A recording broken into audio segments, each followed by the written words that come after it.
verificação, se a pessoa é capacitada ou não, ela tem que se dar no momento da inscrição da pessoa no concurso.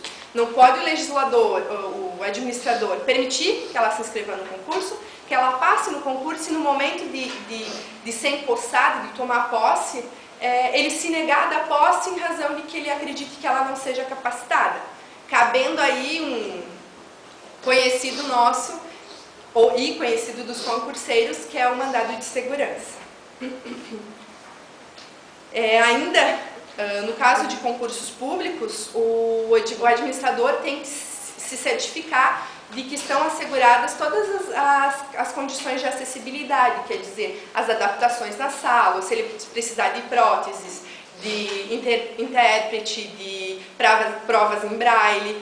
E quando não existir essas questões de acessibilidade, a pessoa com deficiência pode inclusive pleitear a anulação daquela etapa do concurso.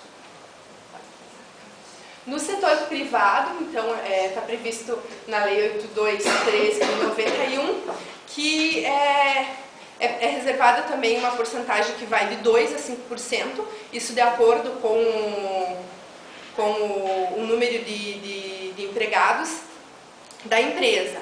Cabe ressaltar que essa previsão ela não é novidade no nosso sistema jurídico. Ela já era prevista na Lei 3807 de 1960, só que naquela lei não existia a obrigatoriedade de contratar. Era previsto lá que seriam reservadas tantas vagas, tanta porcentagem de vagas, que se eu não me engano era 20%, com 20 ou mais empregados na realidade, só que não era obrigatória a contratação. Essa lei ela é mais o que a gente chama de afirmativa. Ela, além de conter, você vai ter que contratar tantos por cento, é obrigatório, né?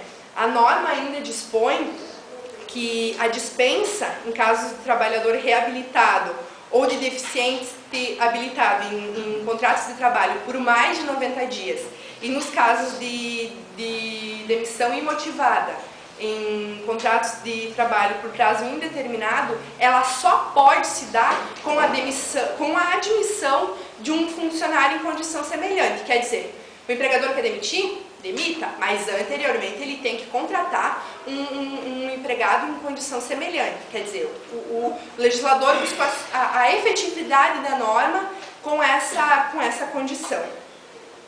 A mesma coisa acontece quando do pedido de demissão pelo funcionário que tem deficiência.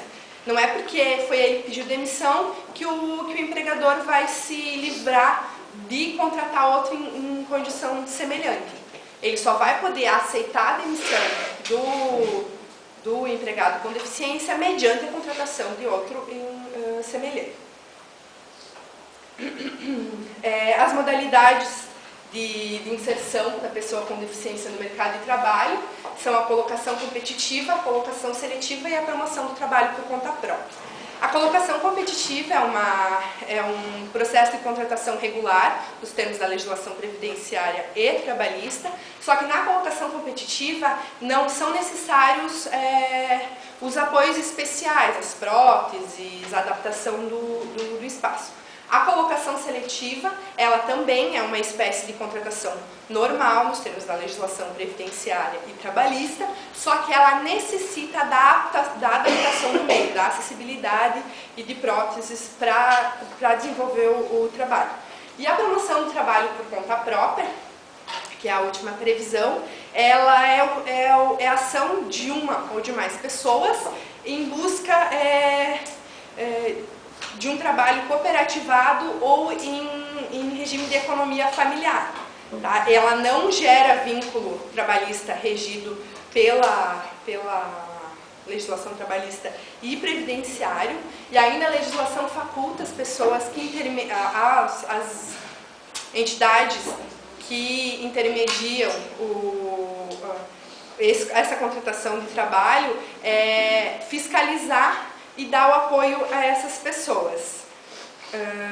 Em especial, aqueles deficientes que estejam inseridos nas oficinas que sejam de produção, que é a preparação e a capacitação para o mercado de trabalho propriamente dito, e a oficina de proteção terapêutica, que é a oficina que eu trabalhava, que busca, na realidade, uma integração social da pessoa com deficiência, que busca a preparação também para o mercado de trabalho, mas que por muitas vezes não é efetivado em razão da deficiência que a pessoa tem, ou em razão de ter sido infantilizada ao longo dos tempos, ela não tem essa autonomia para sair para o mercado de trabalho. Então a gente busca, nesse tipo de oficina, a independência da pessoa com deficiência. Eu tenho casos inclusive de pessoas que saíram de uma oficina de proteção terapêutica para o mercado de trabalho, e inclusive um especial de um aluno que saiu,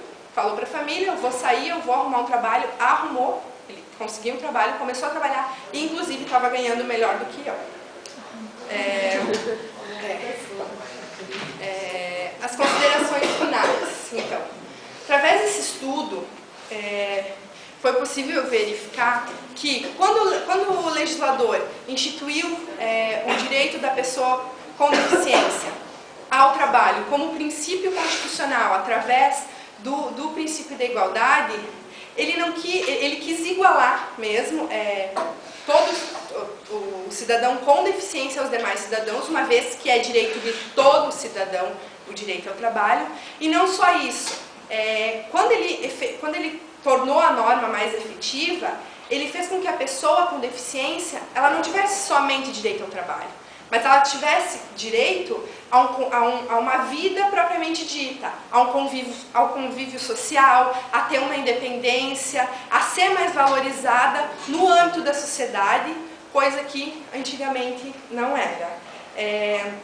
Em relação à eficácia da norma jurídica, ela agora está começando a ser mais eficaz, vamos dizer assim, em razão da fiscalização que vem sendo feita pelo Ministério do Trabalho, pelas instituições que intermediam esses contratos de trabalho e pelas próprias famílias dos deficientes e dos deficientes.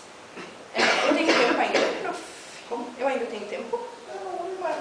Tá. Então, eu trouxe duas jurisprudências, uma positiva e uma negativa, para vocês observarem como é no caso concreto, de empregados que com deficiência, nesse caso, era um caso de reintegração. A pessoa entrou na justiça requerendo a reintegração em razão de que o empregador não tinha contratado uma pessoa com condições semelhantes, né? Então, nesse caso, a pessoa foi reintegrada ao cargo, tá? Em razão daquela previsão de que o empregado não tinha contratado alguém em condição semelhante. Pode passar. Nesse caso ainda, no outro caso, né?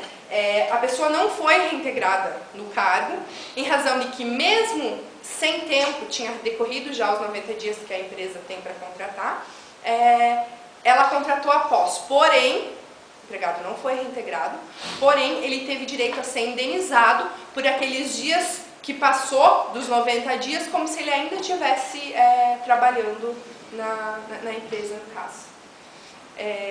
Muito obrigada pela atenção de todos. Ainda, se vocês quiserem continuar pesquisando, se interessarem pelo tema, eu trouxe alguns sites que são bem interessantes, eu também pretendo continuar pesquisando, né? Que são bem interessantes se vocês quiserem anotar para poder se inteirar. Muito obrigada pela atenção e eu devolvo a palavra ao presidente da Banco.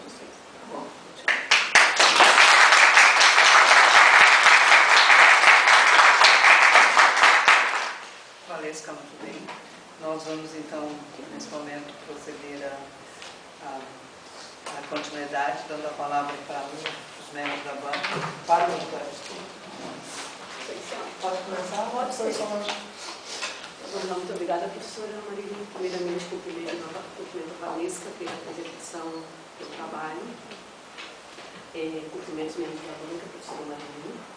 Presidente, um prazer estar aqui fazendo essa banca. Professor Silvio, primeira vez que trabalhamos juntos, apesar de longa data na Univale, nós dois. Primeiro trabalho, nós estivemos juntos. É um prazer ter aqui.